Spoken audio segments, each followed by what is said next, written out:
Good morning, good morning, good morning. I hope you're having a good morning. Well, I have a cup of coffee here. I'm going to take a sip, get my morning start. Hope you enjoy something to get your morning start. A beverage, a puppy dog, whatever it takes. Let's get our morning start.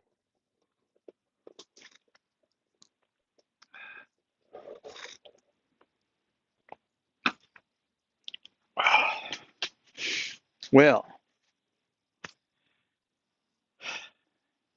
had church yesterday and pastor told me something interesting. He said that Plato and Aristotle used to have a debate about the rights of humans. Plato said that humans should be um, have no rights, and Aristotle said that they should have most of the rights, and they both wanted the best communities because communities is what makes us all thrive. Interesting debate. I can see both of their points, although I'm a little bit more fond of Aristotle's giving people rights and having them push up a community that's best for them. Uh, but it's interesting. Great philosophers and their debates of what is good and bad. Funny, we still have the same debate today. It's amazing how things change, but it's oftentimes still the same. I wanted to talk a little bit about my dad. We've been talking about empathy and different things, and I left out a story from my dad. Um, because I mentioned, my mom had a lot of great things she did, how much she loved people. One of my stories from my dad was,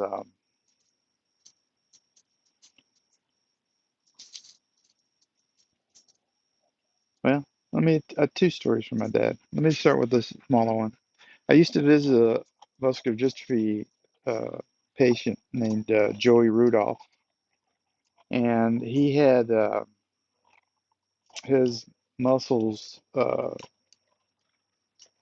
only weren't strong, but became uh, they became stuck in positions. So it became painful for him to move his muscles around. And so I used to visit him in a nursing home where he was at. And one day I hadn't visited in a couple of days, I should say a week. I usually visited at least twice a week, usually three times a week. Come by and spend some time with him. But he called and got my dad on the phone. My dad, being the uh, man of the house, protector, he answers the phone like, "Yo," and he said, "This is my dad telling me this." I said, "Hello," and I heard something. I'm like, "Speak up, man!" And I heard a little bit more. I can't hear you. Can you just speak up? He thought it was a salesperson or some other person wanted something. And finally, he heard the mildest sound coming from Joey. Is Glenn there? I hope you can pick that up real lightly. Is Glenn there? And he went, no. Again, he thought maybe a salesperson. Who is this?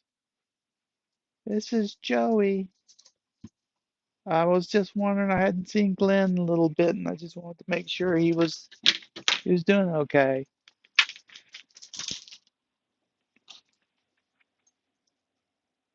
And I got home. My tough, rough dad was telling me the story and choking up and crying the whole time. My dad was very supportive of things that I did for others. Very supportive. The other story is my dad. Well, let me back up. Christmas. Christmas became a little hollow for me when I became 17, 18 years old. Um, Giving presents. I was I was working. I made money. If I wanted something, I bought a present for me. We bought little gifts for each other, but I told my parents, like, we ought to do a really good donation during the Christmas season. And they said they were in. They supported it. So we decided we would get each other just one little gift and then give a good amount of money to somebody. So I reached out to the Muscular Dystrophy Association and asked them if there was anybody in need. Um, and they told me there was a family that had moved to Memphis where we were living, and they were having a rough time getting everything set up for their kid. They had to get you know, a ramp put in and all this other stuff. So they were struggling a little bit. So my dad, mom, we were comfortable. We weren't rich. My mom worked as a nurse. My dad had been a used car salesman, and he was now a part-time used car salesman because of his health. So we didn't have a lot of money, but I was an only child, so we weren't too stretched. But Christmas was almost upon us, and a couple of days before Christmas, we got a call from Muscular Dystrophy Association. The young man had taken a turn for the worse and had passed away.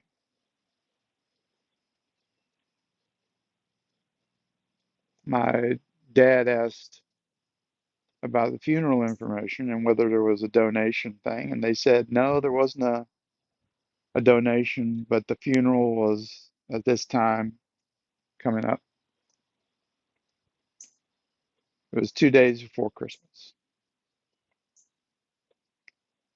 My dad took $500. Well, according to him, I think it was more, but he gave $500 in cash and he put it in his pocket and he went to the funeral.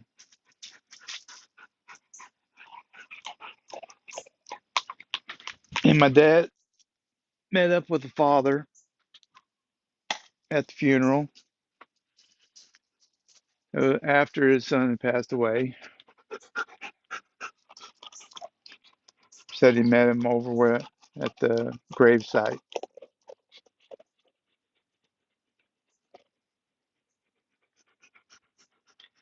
And he told him, I'm sorry, I'm having a little troubles talking about this. He told him he had grown up on a farm and his dad had passed away when he was young, and he knows life can be tough. But he said to him, you're not alone. And he handed him the money. And the guy said, "Thank you very much." Dad said he could tell he was a proud man. And he said, "Thank you very much. This will help greatly."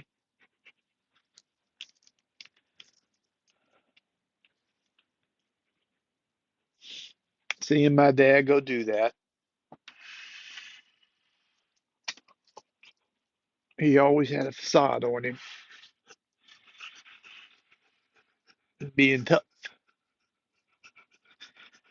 But he loved people. He loved me. He loved my mom. He was a loving man. I will miss him greatly. I do miss him greatly.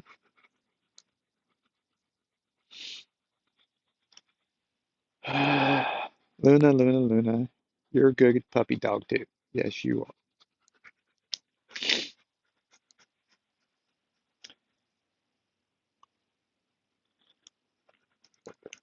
Luna does what she can. She gets these balls out so I can throw them because she knows I enjoy doing it. She knows. Oh, good catch. She caught it. No bounces. Throw it in the air and she just snatches it right out of the